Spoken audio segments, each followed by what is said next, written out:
So I'm just going to give an overview about what EPRI's been working on related to pollinators. This covers a lot of work that we've moved forward in the last year. I'll just kind of get to it here.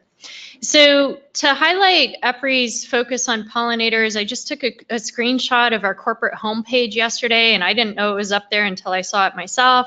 Right in the middle here, it looks at promoting pollinators right along with kind of our big initiatives at EPRI, which right now is national electrification work. So EPRI really is committed to this work. We see it as very important for the industry and for communities and for human health and well-being. So this isn't just one little project or one initiative. EPRI as an organization and corporation is really committed to doing research on this over the long haul. And we have a website that specifically catalogs all the pollinator projects and efforts. So anything that you see or hear today, you can go to this website and pull more detailed information because there's really too much to cover in this kind of brief update. Just as a flag and a shout out, we have a new employee starting this week and she's onboarding. I believe some of you know Ashley Bennett potentially already. She's pretty well known in the pollinator and bee science space. She has a PhD in entomology and has an incredible amount of experience on the academic side at the University of Illinois, Michigan State, and she was the IPM manager at New Mexico State University recently, and she's onboarding to EPRI this week. So just as another kind of testament to our further investment in this type of work and research. So we have a large collaborative initiative as well as deeper specific work that we do at the field. Tim just presented an example of a project that we do at companies, each company. EPRI as an organization, our membership represents about 90% of all electricity generated in North America. So if you work with an electric power company, chances are that they work with EPRI is pretty high. We also work internationally. So the Power-in-Pollinator Initiative is one of our efforts, and I saw that Iris also is using the honeycomb. I know others too, so we're going to have to update our creativity on that one. It looked cute last year.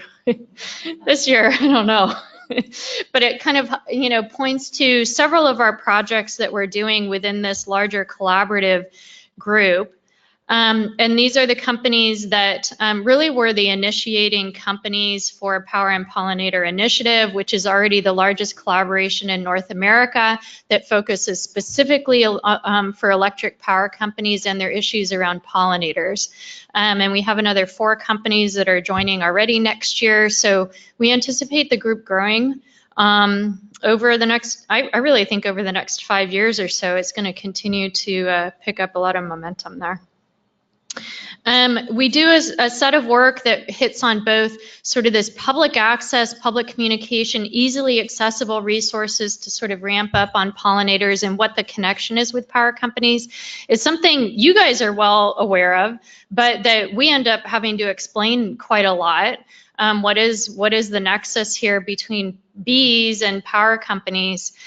So we've developed a set of kind of this easy access resources, even for executives. So your SVP, I got a call from a senior vice president at a big power company last week asking me to explain what is pollination, what does it mean, why is it important for them? So these type of resources are really important.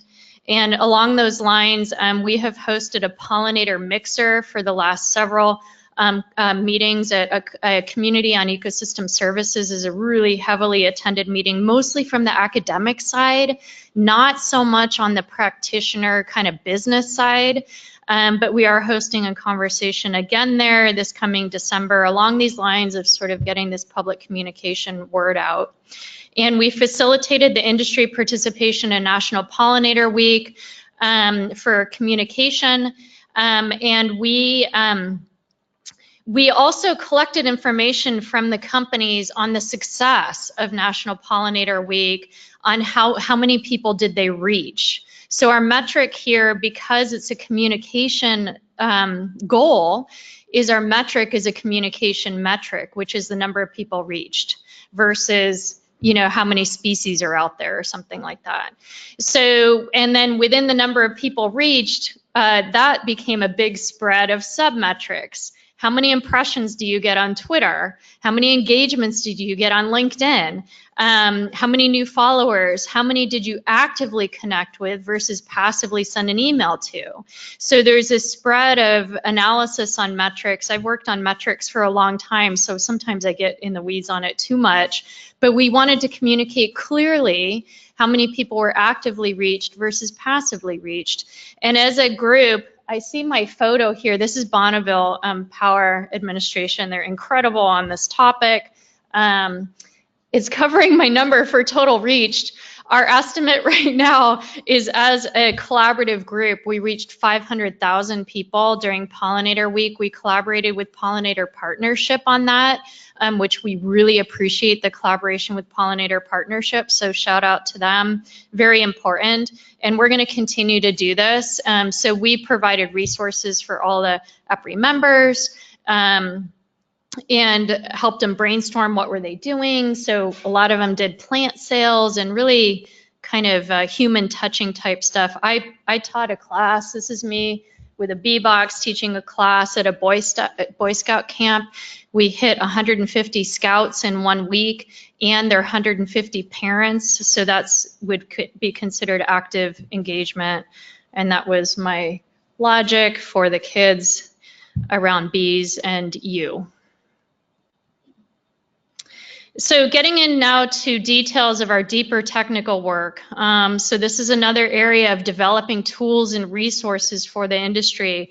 This is a wild bee GIS prioritization tool that we've been working on and vetting for the last 9 to 12 months. And it basically is what you heard earlier today on why do you need a GIS tool to hone in on where you want to do projects. It actually ends up getting quite a bit more complicated than just that. For GIS, you have to understand your scientifically defensible proxies for how you pull in a GIS layer. Is it just soil type? Is it fly distance? Is it slope, proximity to waterways? What is it exactly that you need to pull in there to be saying you're good habitat for wild bees?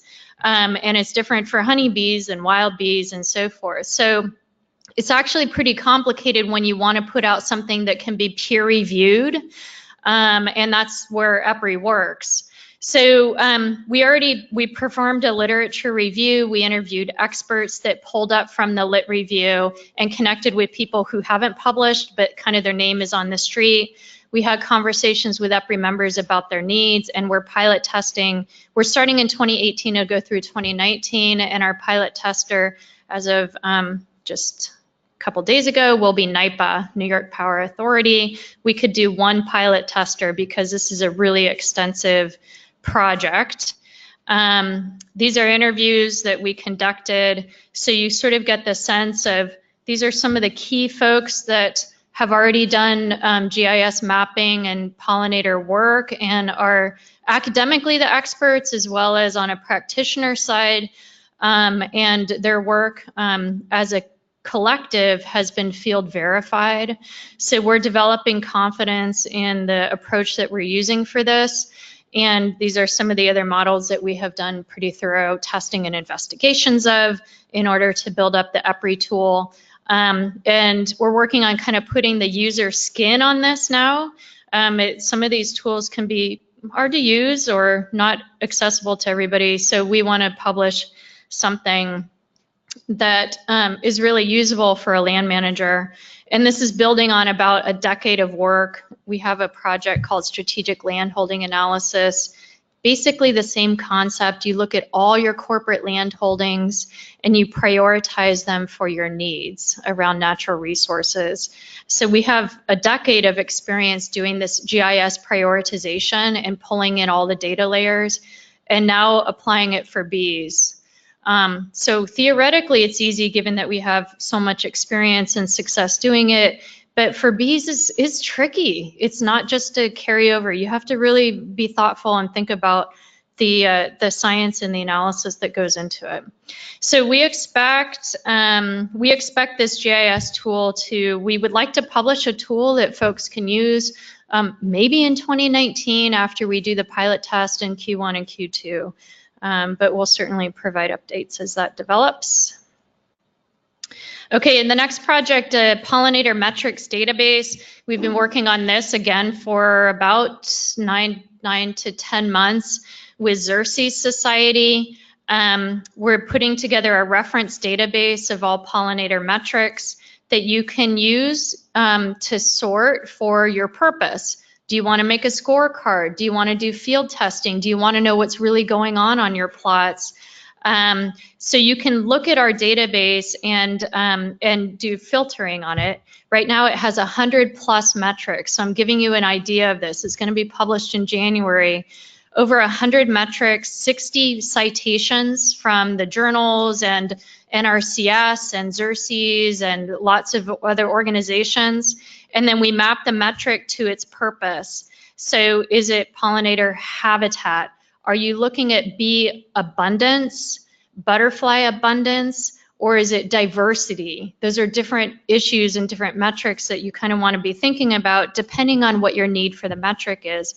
We also have metrics for communicating with stakeholders or planning or corporate strategy development. And we map the metric to how hard it is to use. What's the human level of effort to use the metric? Some of them are really easy. Some of them you have to get in the field and do stem counts. So it's really this continuum. And so when I say A to Z metric mapping on the database, it literally is column A through Z are the categories that you can use to look at the metrics. And it also looks at them by which metrics are being used in which states. So if you're in Chicago, if you're in Illinois, you can look at what metrics are already used in Illinois. So we're developing that. It should be released in January of 2019. And we already have 3 EPRI members that wanted to use the draft database because they had their corporate pollinator strategy that was due last week. So we released it to a few of them so they could pick their metrics for their corporate reporting. So Monarch, this is another big project. As Iris and you guys are working on the CCAA for Monarch, we have been really busy working on our own Monarch research. We're asking some questions around clarifying the nexus between power companies and Monarch conservation. What are the causes? How can power companies help? And thinking about all of their corporate assets within power companies, which conservation actions actually apply? And of those actions, which ones will have the biggest impact based on an estimate of the number of acres? So solar fields are different than rights of ways. Your substations are different than your power plant sites. So we've taken all of the land holding types for power companies and looked at what are the conservation actions that make sense for your different land holding type. Fish and Wildlife Service, I know, is waiting for the report from EPRI, and we anticipate the report informing monarch conservation whether the monarch is listed or not. It's an important species whether it's listed or not. And this report will allow power companies to look at what conservation actions they can do no matter the federal status. So we've worked with Xerces. We completed an expert survey with scientific experts to understand theoretically the conservation actions most important. And we've completed an EPRI member survey to understand the realities of these conservation actions and the extent that they're already implemented. We believe this is the most extensive survey that's ever been attempted on Monarch for the electric power industry, and we anticipate the results being really impactful and informative. And so we're being very careful on the analysis and the results of this. Final draft of the report will be out in January with it published in February. We have a 75% response rate to the EPRI member survey as of today. Okay, and we got a new grant as of last week, an internal EPRI technology innovation grant that looks again at Monarch. So adding to the set of tools to assess monarch habitat, we have been funded to use landscape scale imagery to identify milkweed, and machine learning to differentiate all this mammoth amount of data to look at imagery data to say where is the likely habitat for monarch based on milkweed when you're taking the images at the right time at milkweed blooming period. So we'll analyze the imagery, we'll train the software through machine learning, apply algorithms and pilot test with power companies and validate it in 2020 and release the software in 2021. This should add tremendously to this kind of vacuum, I think, of really understanding where this habitat actually is and hopefully ease the burden of all landholders and kind of trying to grab their information out there with actual imagery data, not just assumptions between land cover type and monarch habitat. We have our field studies continuing with NYPA, First Energy, and Southern Company. And a new project with Southern Company, Georgia DOT, Ray Foundation, and EPRI, the first pollinator-friendly right-of-way solar project in Georgia. So there's a press release in the Triple Pundit on that one that just came out. And save the date for our next workshop. We'll focus on human well-being, pollinators, and power company nexus. It will be in Sacramento, March 27th, 28th. And there will be a full field trip day that we're collaborating with Xerces to host. We're going to look at the almond grows, also with California Almond Board, collaborating with California Almond Board on this workshop as well. We'll look at managed bees. So all those honeybees will just be done with their almond pollination service when we're there for the workshop. So we have some managed bee folks and bee brokers that'll be at the workshop with us. We'll look at a monarch site and probably a field visit to a right-of-way, power company right-of-way. So there'll be a full day field trip, and then we'll dive into a really awesome full workshop day with UC Davis, University of Minnesota, USDA, EPA, are all planning to come and confirmed as speakers already. So you can watch for more information on that. To really focus on pollinators and the connection to human well-being and the nexus for what power companies can do with it. And to shout out, on the back, in the table in the back, I have a one-pager for the metrics project and a one-pager for the GIS project. So if you want to read more about that. And then as of just this month, we have a new book, and here's a card for it, called Sustainable Electricity 2. I was an editor and a contributing author.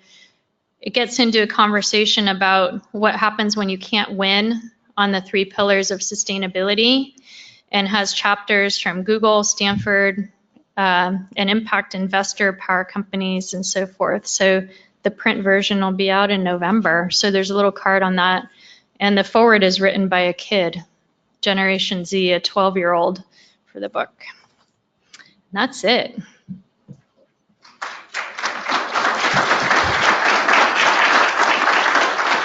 Do you want to take a question or two? Yeah, of course, sure. Yeah. Any questions?